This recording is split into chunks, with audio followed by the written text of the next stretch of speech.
question has been asked. The question is, it seems that spiritual awakening in itself is no guarantee of personal transformation. Isn't it possible to have had a clear seeing of oneness and yet still be at the mercy of old patterns and conditioning?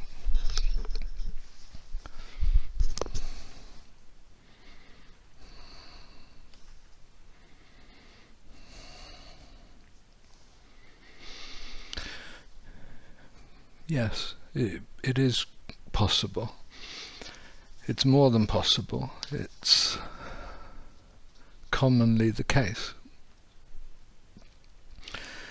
And this awakening, this spiritual awakening that may happen without personal transformation is not restricted merely to modern day spiritual teachers, mentors and guides.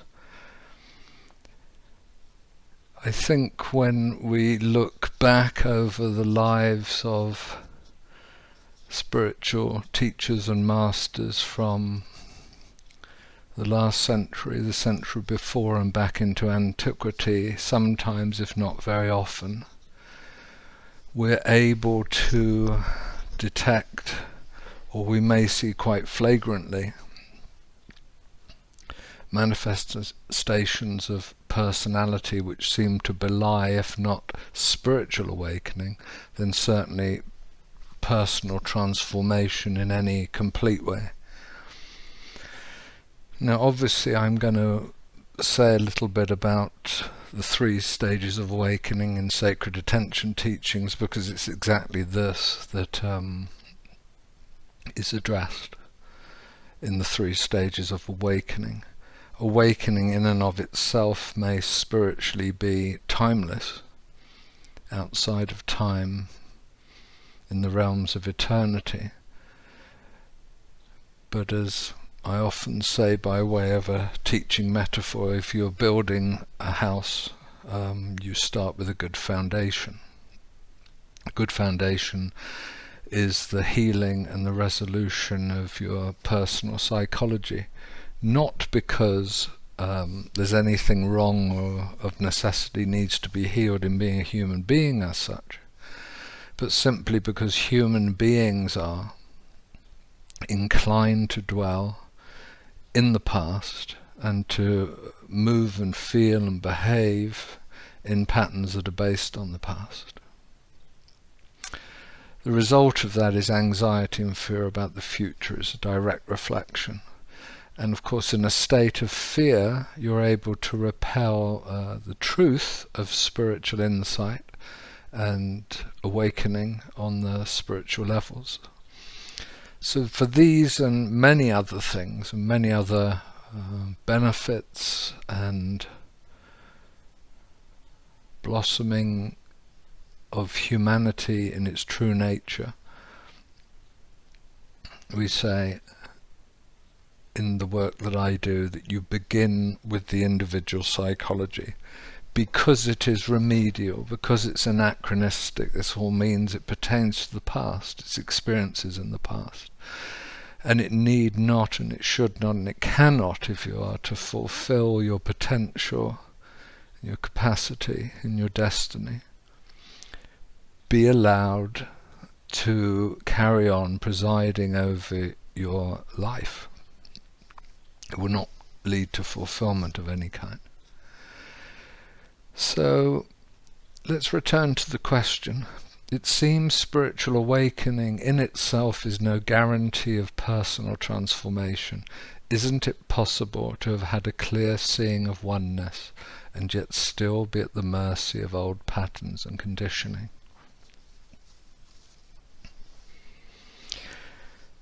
I think we want to refigure the past in terms of how we view spiritual mastership, the great masters, the great realizers, and the great adepts. First off, they may be unknown to us. They didn't necessarily start a world religion. and they didn't necessarily become public figures. I don't think this is unknown, but if it is to you, then perhaps some research of some sort. Why would a realized individual necessarily even become a spiritual guide, a spiritual mentor? It is a certain tendency, it's a certain expression of nature in that being to then, as we say, return, but really we might say remain, in order to bring others through or to teach, or return with the boon, as the boon is in the model of the adventure of the hero. The hero's journey is to experience the call to go on the adventure with all of the challenges and ordeal involved, and return to the society or the collective of humanity with a boon or a prize or something precious.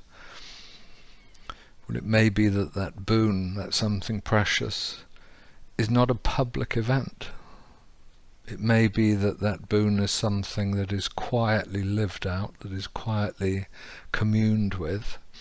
And who's to say that doesn't have every much as benefit, a beneficial effect, as a teaching, as writing or teaching or healing or having ministries of different kinds, and affecting small, medium or large numbers of people in an overt or exoteric fashion.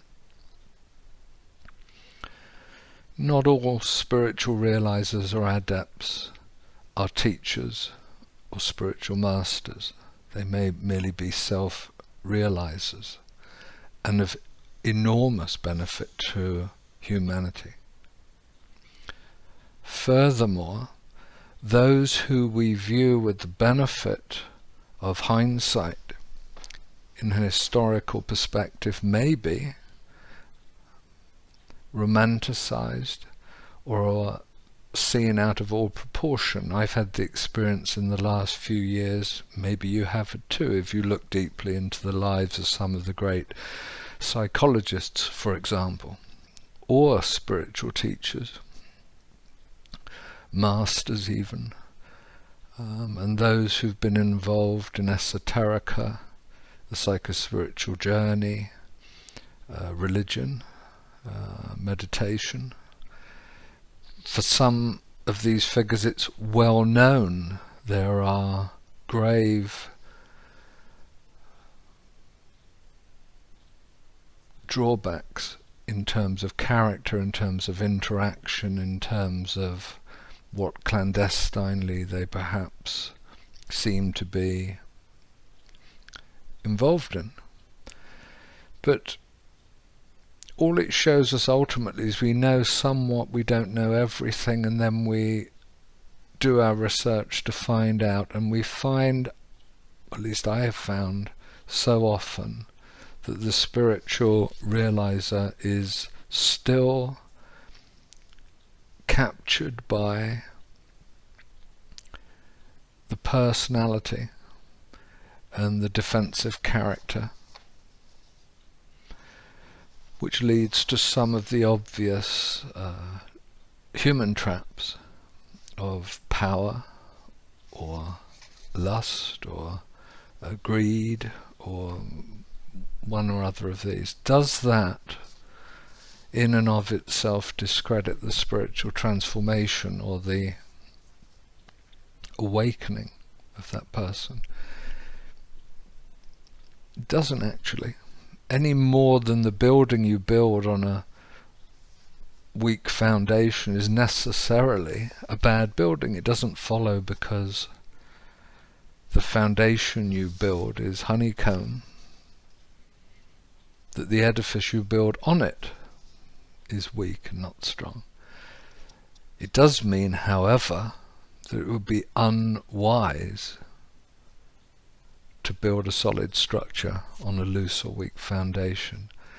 And that leads us back to, or perhaps we could finish this consideration of spiritual awakening and personal transformation with some remarks about the 3 stages of awakening. In my model, the first stage of awakening is to release yourself from attachments to the childhood ego processes. They are clearly no longer relevant unless you lead your life in a way that manipulates yourself and others, the environment, in order to justify the defenses. That's the first stage of awakening. First stage of awakening in our model in Sacred Attention teachings goes further than modern psychology or psychotherapy has envisioned up to the present day, which seemingly has never said that their freedom is possible from old patterns, from old dependency, from old structures of belief and defensive behavior. It's my experience, however, that the second stage awakening is the blossoming of the human soul in the world, and I think it's a great leap for humanity to be involved in that, and one that's extraordinarily relevant today. We need, we may want very much a new world, a different world, a world of caring and compassion and genuineness and real responsiveness. But you see, it doesn't come about through politics. It doesn't come about through a projective or transferential perspective. You know, the world could be better if this, that, or the other happened. It must start in the heart of human beings, and for it to begin in the heart of human beings, humanity must rise into the heart, must come out of the instinctual animalistic nature and the nature of rationalism, scientism, intellectualism, into the feeling, communing, non-separative nature of humanity, where we genuinely care about ourselves, about others, about our environment, and embrace, to whatever degree is appropriate, a sacred spiritual existence. From that new blooming, you see, the problems, the symptomatic and the endemic difficulties in humanity and the world will be addressed, will be bound to be enlightened by the collective heart of humanity, which is really only one heart. So every one single individual who aspires to it, this is already, aspires to this rising into the heart, this is already a great step.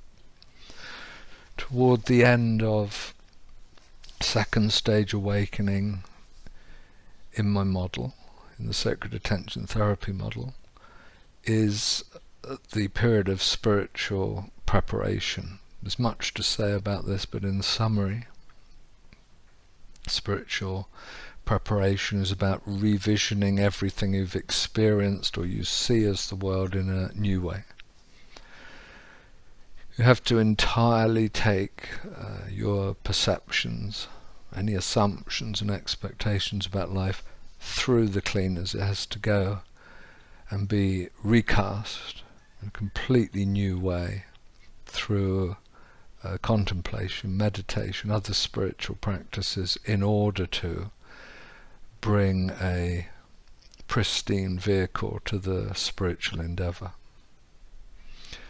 Third stage awakening is the life of spiritual discipline, and it's for those who experience or are genuinely called to a life of perpetual spiritual sadhana or devotion, wisdom and service in life.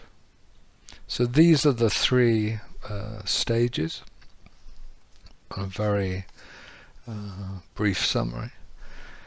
And one of the things that I hope the 3 stages brings about is that we don't have to question any longer, does spiritual awakening appear here without personal transformation because we do it, so to speak, in the right order.